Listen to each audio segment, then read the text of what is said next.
Bonjour à tous, soyez les bienvenus dans ce journal de la Méditerranée. Cette semaine, nous allons revenir sur le projet d'accord entre la Turquie et l'Union européenne. En échange de contrepartie, Ankara s'est dit prêt à reprendre tous les migrants économiques et les réfugiés syriens qui traversent la mer Égée. Nous parlerons aussi cinéma avec notre invité, le réalisateur franco-marocain Philippe Faucon. Son film Fatima a été triplement récompensé au dernier César, une consécration pour ce cinéaste discret dont les films sont ancrés dans la réalité.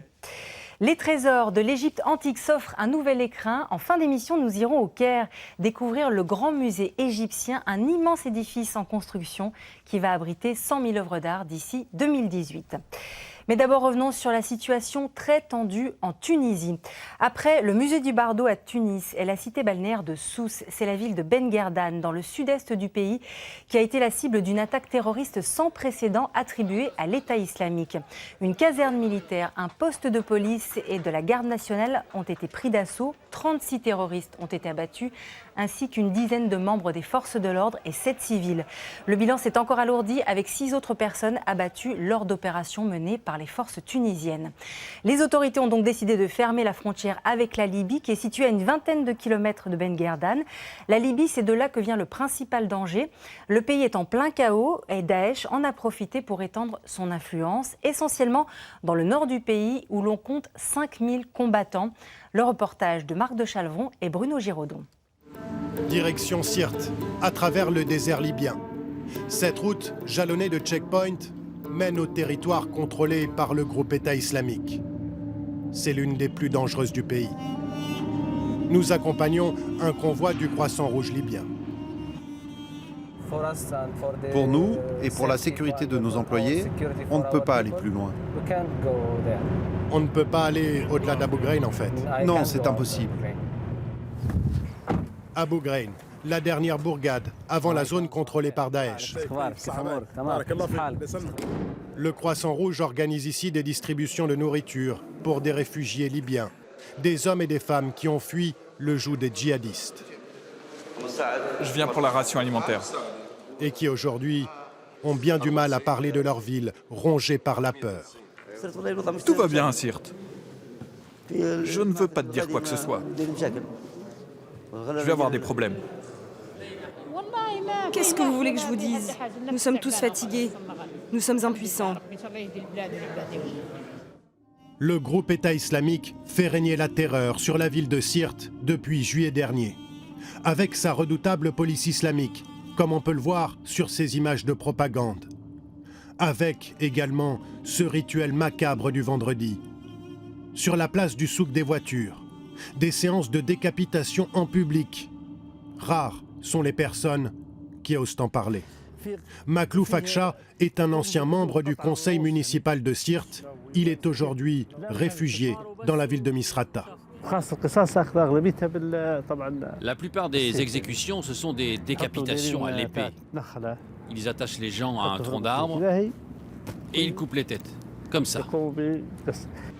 Depuis juillet dernier, la prise de Sirte, le groupe État islamique n'a cessé d'élargir son territoire et concentre ces derniers temps ses opérations vers l'est, Ajdabia, avec une cible, la région dite du croissant pétrolier.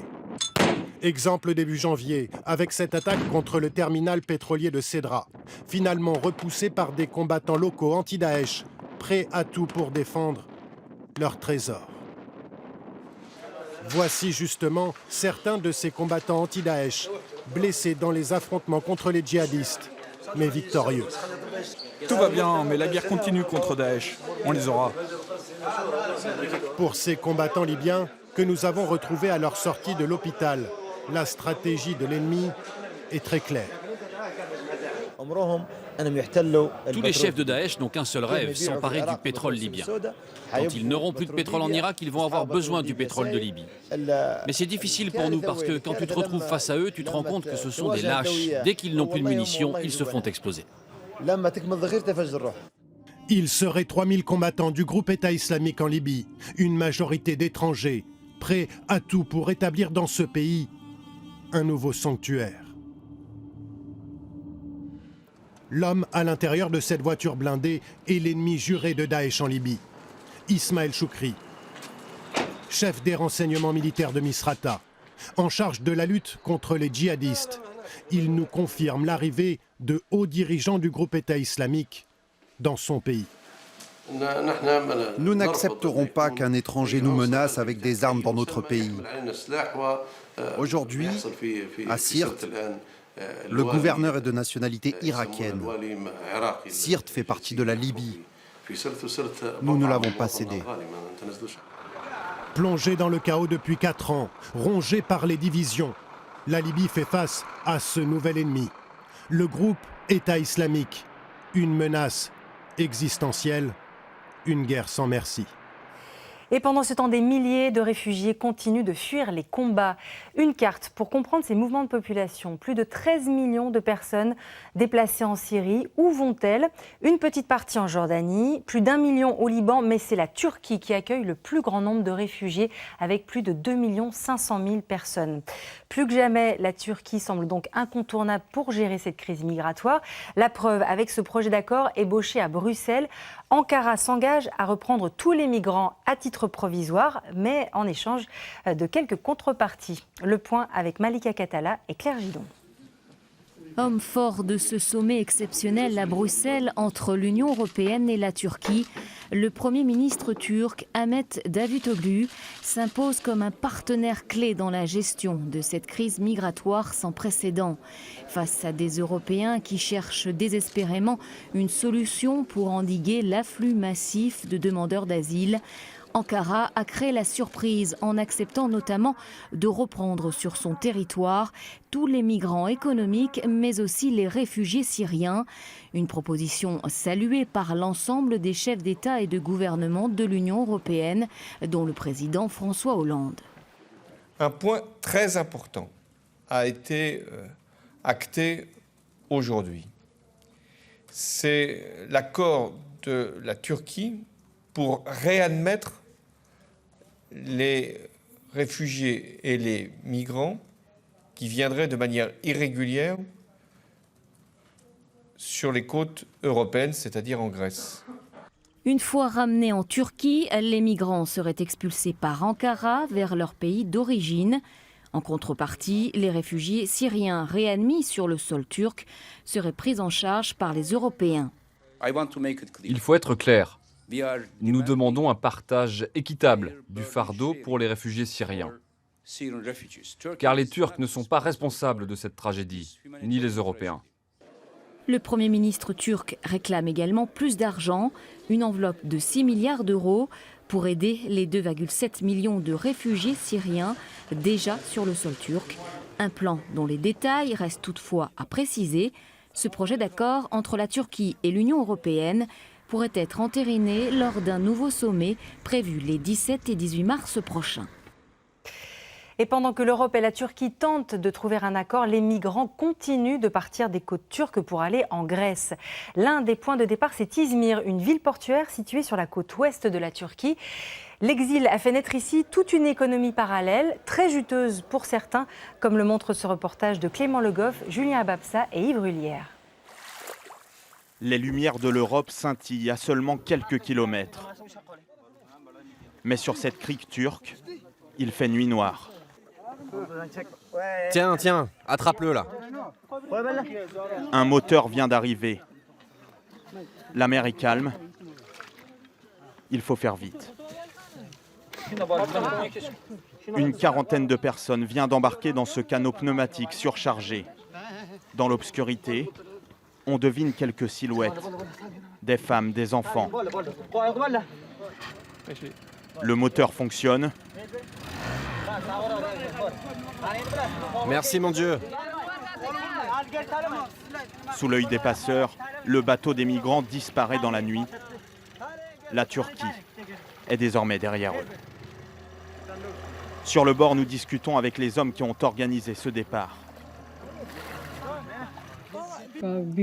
Ça nous prend une journée et demie pour tout préparer, le bateau, le moteur. Mais ce soir, ça a été simple. Les gendarmes nous ont laissés tranquilles. Et justement, à quelques mètres, nous croisons une patrouille de militaires turcs. Eux disent n'avoir rien vu. Non, il n'y a pas de réfugiés ici. Ah bon? Et où sont-ils? Ils sont en train de marcher. Ils sont en ville. Officiellement, les autorités turques font tout ce qu'elles peuvent pour limiter le nombre de migrants en direction de l'Europe. Mais en amont, le flux ne se tarit pas. Chaque jour à la gare routière d'Izmir, ils sont des centaines à arriver. Comme Abdulkader, cet ingénieur a fui la Syrie avec ses enfants.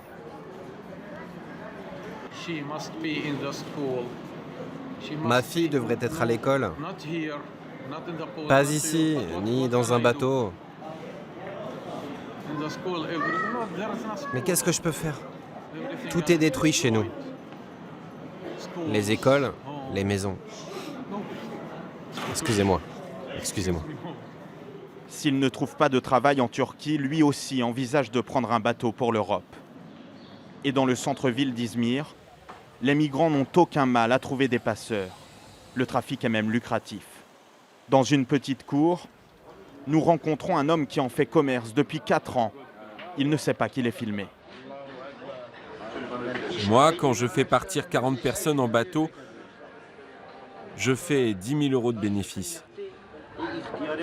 Nous, notre service est irréprochable. Parfois, on porte même les personnes âgées pour aller jusqu'au bateau, peu importe qu'ils soient kurdes, arabes, et on ne surcharge pas les pneumatiques. Dans le quartier, toute l'économie est désormais tournée vers les réfugiés. Hôtels, gilets de sauvetage. À Izmir, au moins 70 000 Syriens sont enregistrés. Des dizaines de migrants tentent leur chance à la nuit tombée. Nous allons maintenant retrouver notre invité, le réalisateur Philippe Faucon. Philippe Faucon, bonjour. Bonjour. Bonjour, merci d'avoir accepté notre invitation dans le Journal de la Méditerranée. Avant d'évoquer le récent succès de votre film Fatima, qui a été triplement récompensé au César, on va regarder un portrait réalisé par Malika Katala et Claire Gidon, dans lequel elles reviennent sur cette consécration, mais aussi sur votre univers et sur les thèmes qui vous sont chers. Le César du meilleur film est attribué à Fatima. C'était le 26 février dernier. Le réalisateur Philippe Faucon voyait son dernier long métrage Fatima obtenir le César du meilleur film. Une consécration pour ce cinéaste franco-marocain qui depuis 25 ans explore la réalité vécue par la jeunesse des banlieues ou les femmes maghrébines de France. Récompensé à 3 reprises lors de cette 41e cérémonie, Fatima adresse le portrait touchant d'une femme de ménage immigrée qui élève seule ses 2 filles. Un combat quotidien pour cette mère marocaine qui ne parle pas la même langue que ses enfants nés en France. Une œuvre puissante sur la vie d'une héroïne invisible inspirée d'une histoire vraie. Je peux pas travailler ici, comment tu veux que je travaille? Il n'y a pas internet, tu peux pas m'aider à comprendre, tu parles même pas français. Un très beau film social centré sur la question de l'intégration, un sujet qui touche personnellement le réalisateur né à Oujda au Maroc. J'imagine que je suis très sensible à ça parce que c'est aussi, je retrouve là-dedans quelque chose de mon histoire familiale. Moi, je suis ici de gens qui venaient d'ailleurs et qui ne parlaient pas le français quand ils sont arrivés ici et qui se sont retrouvés eux aussi dans cette même situation d'invisibilité de la société. Discret et farouchement indépendant depuis un quart de siècle, Philippe Faucon bâtit des films qui regardent droit dans les yeux la société française. Le cinéaste explore la réalité vécue par des personnages très souvent issus des minorités, comme dans son film La désintégration, sorti en 2012. Un drame tristement prémonitoire qui racontait la dérive vers l'islam radical et le terrorisme de 3 jeunes d'une cité lilloise. T'as pas fini de sentir le racisme dans ton dos. L'hypocrisie derrière les sourires, la condescendance. T'auras beau te casser la tête, il n'y aura jamais rien pour toi. La richesse des films de Philippe Faucon repose également sur son travail avec des acteurs non professionnels. Un point commun qu'il a avec le réalisateur Maurice Pialat, qui a le plus influencé le cinéaste. Philippe Faucon, le reportage qu'on vient de voir se termine sur une de vos particularités dans vos films, c'est le fait que vous tournez souvent avec des comédiens non professionnels. C'est le cas de Soria Zeroual qui incarne Fatima. Pourquoi cette volonté? Et dans le cas du personnage de Fatima, est-ce que c'est vraiment un choix qui s'imposait? Oui, alors lorsque ça m'est arrivé de tourner avec des comédiens non professionnels, c'est parce que, en général, il n'y avait pas de comédiens confirmés, repérés, qu'on pouvait trouver dans des agences pour jouer ces personnages. C'était par exemple le cas des jeunes filles que l'on voit dans le film Samia, que j'ai tourné en 2001. Et à l'époque, il n'y avait pas de jeunes filles de cet âge-là et de cette origine dans les agences d'acteurs. Donc ça voulait dire qu'il fallait les trouver par le biais de ce qu'on appelle un casting sauvage dans la rue. Et depuis, ces personnages sont apparus sur les écrans et donc ils sont apparus aussi dans les agences. Et en ce qui concerne Fatima, les 2 filles de Fatima, je les ai trouvées dans des agences. Mais par contre, au niveau des personnages adultes, ça reste encore assez compliqué. Et donc, le personnage de Fatima, c'est une femme dans le scénario d'origine marocaine, dans le film qui est devenu d'origine algérienne, puisque l'interprète que j'ai choisi est d'origine algérienne. Et c'est une femme qui ne parle pas bien français. Et il n'y a pas dans les agences de comédiens une comédienne repérée qu'on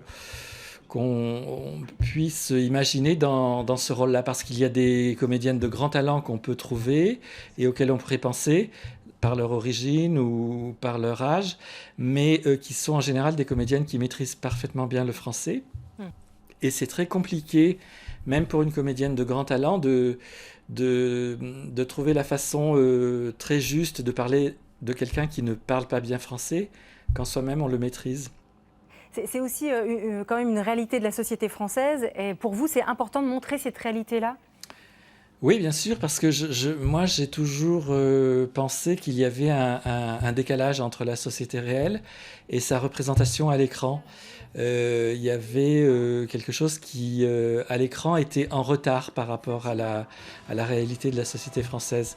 Et ce retard se rattrape peu à peu, mais je trouve qu'il y a encore un décalage important parfois. Il y a des catégories, des personnages qui sont beaucoup moins présents à l'écran qu'ils ne le sont dans la société réelle.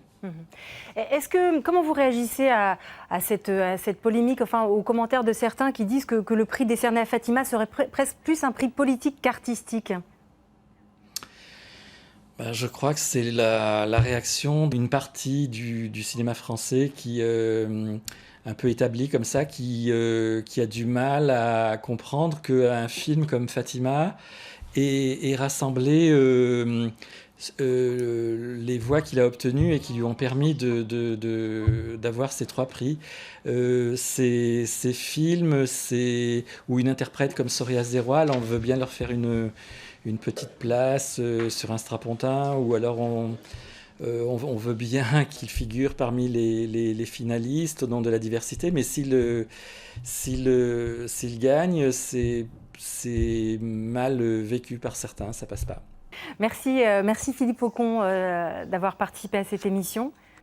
Merci à vous. Et je voulais rappeler que le film Fatima est inspiré d'une histoire vraie et surtout d'un livre écrit par Fatima El Ayyoubi qui s'appelle Prière à la lune et qui est paru aux éditions Bachari.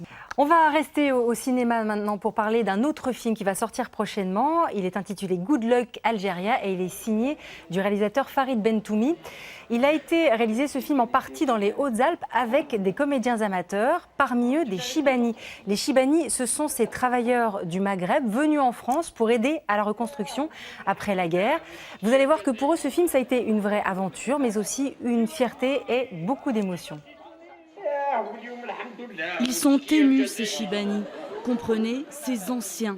Touchés parce qu'ils se découvrent sur grand écran dans le premier film de Farid Bentoumi, Good Luck Algeria.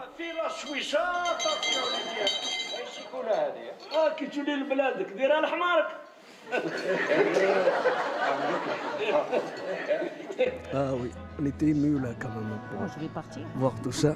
On est vraiment petits, nous 3, là, les vieux, on est vraiment petits dans ce film, mais c'est extra, c'est super. C'est mouvement, c'est magnifique. Tourné en partie dans les Hautes-Alpes, ce long métrage raconte le pari fou de Samir, un franco-algérien déterminé à participer pour l'Algérie au JO de Turin de 2006, catégorie ski de fond. Une histoire tirée de la réalité. Pour incarner de vieux copains immigrés et pour plus de vérité, le réalisateur s'est tourné vers des amateurs haut-alpins, plus vrais que nature. Ils apportent beaucoup de naturel et beaucoup de vie dans le film. C'était important pour moi qu'ils connaissent cet environnement de montagne parce que c'est des immigrés qui ont grandi un peu différemment, je pense, pendant les 40 ans ou 50 ans qu'ils ont vécu dans ce pays. Un peu différemment de ceux qui ont grandi en banlieue parisienne ou dans le nord de la France ou même en Algérie. Voilà. Donc c'était important pour moi. 1 heure avant la projection, les compères se retrouvent. Tournage en France, en Italie, en Autriche. À plus de 65 ans, ceux qui croyaient à une retraite paisible évoquent une aventure unique. C'était formidable avec le groupe. Ça m'a fait un bon souvenir que je n'oublierai jamais. Fier, parce que Good Luck Algéria, c'est aussi la mise à nu de cette dualité que vivent bon nombre de binationaux, toutes générations confondues. On a cette petite racine qui nous appelle toujours. Et j'espère que les Français pourront comprendre ce qu'on ressent. Nous sommes nés en France, nous sommes français, mais nous tenons toujours à nos racines. Avec simplicité, ces Chibani de là-bas et d'ici ont trouvé un joli sentier éclairé par les feux des projecteurs. C'est pas à toi ça. C'est lui. Il faut savoir que pour écrire Good Luck Algéria, le réalisateur Farid Bentoumi s'est inspiré de l'histoire de son propre frère, Noureddine Maurice Bentoumi, qui a représenté l'Algérie au JO de Turin en 2006 avec une autre athlète algérienne. À l'époque, c'était la 2e participation de l'Algérie aux Jeux Olympiques d'hiver. On part maintenant sur un site qui a lui aussi inspiré les cinéastes, celui de Gizeh, près du Caire, en Égypte, où se trouvent les 3 plus célèbres pyramides du pays. C'est à leurs pieds que se construit le Grand Musée égyptien, un immense édifice qui va abriter d'ici 2018 100 000 œuvres d'art, un chantier monumental qui fait la fierté des Égyptiens. Depuis des millénaires, leur impressionnante silhouette veille sur l'entrée du Caire. Les pyramides de Gizeh accueilleront très bientôt un monumental voisin, le Grand Musée d'Égypte à moins de 2 km de là. 5000 ouvriers y travaillent quotidiennement depuis plusieurs années afin que l'édifice ne dépareille pas dans ce légendaire panorama. Pour nous, ce chantier est une source de fierté comme le furent les pyramides, car ce musée va nous permettre de regrouper nos plus belles pièces antiques au même endroit. D'ici 3 ans, les visiteurs pourront découvrir ce musée qui entend concurrencer le Louvre ou le British Museum. Ils seront accueillis par une monumentale statue de Ramsès II. Voici ce qui sera l'entrée de ce futur musée géant censé être inauguré en 2018. Mais le travail le plus impressionnant se déroule peut-être dans les coulisses avec les 100 000 œuvres d'art égyptiennes qui sont progressivement accueillies ici dans les réserves du musée. Pour l'heure, c'est le seul bâtiment qui a été achevé. Dans de grosses caisses en bois, des centaines d'artefacts extraits, répertoriés. Ils sont rangés par paire, il faut les mettre en catégorie 1. Puis déballés avec précaution, comme ces paniers retrouvés dans la tombe de Toutankhamon. L'étape suivante se déroule dans ces laboratoires de restauration où des dizaines de spécialistes dépoussièrent, nettoient, puis expertisent les œuvres. De véritables cliniques pour antiquités où les papyrus sont opérés au scalpel, où chaque geste prodigué se fait sur des objets qui ont plusieurs milliers d'années. C'est presque le travail d'un chirurgien face à son patient. Il faut la même application. Pour que tous ces objets reprennent vie, il faut les ausculter méticuleusement. Ce somptueux sarcophage, par exemple, est inspecté au microscope. La science fait parler ses œuvres millénaires. C'est plus dur de soigner un sarcophage ou une momie que de soigner un humain. Un être humain, il parle, il peut dire où il a mal, alors qu'ici, le restaurateur ou le médecin, si vous voulez l'appeler comme ça, doit comprendre seul ce dont souffre le monument. 100 000 pièces seront à terme exposées. D'ici là, il faut surtout penser à les protéger. Avec ses couloirs en béton armé, le lieu vous fait penser à un bunker. C'est un bunker conçu pour résister à un bombardement ou à une attaque terroriste, avec caméras, digicode, détecteurs de présence. Le célèbre masque de Toutankhamon devrait même bénéficier à terme d'une vitrine d'exposition à l'épreuve des balles lorsqu'il rejoindra ce nouvel écrin. L'endroit le plus sûr du pays, murmure-t-on, un palais des pharaons, avec pour tour de guet les légendaires pyramides. Et je vous rappelle que vous pouvez retrouver ce reportage et l'ensemble de l'émission sur la page Le Journal de la Méditerranée sur Facebook. On va terminer cette émission en beauté et ce n'est pas qu'une expression. La beauté, c'est celle des œuvres de Marc Chagall. Les tableaux les plus évocateurs du peintre franco-russe sont projetés en ce moment sur les immenses parois des Carrières de Lumière au Beau-de-Provence. Un site vraiment unique et une très belle façon de s'immerger dans l'univers de cet artiste qui savait si bien peindre l'espoir, la vie et l'amour. À très bientôt.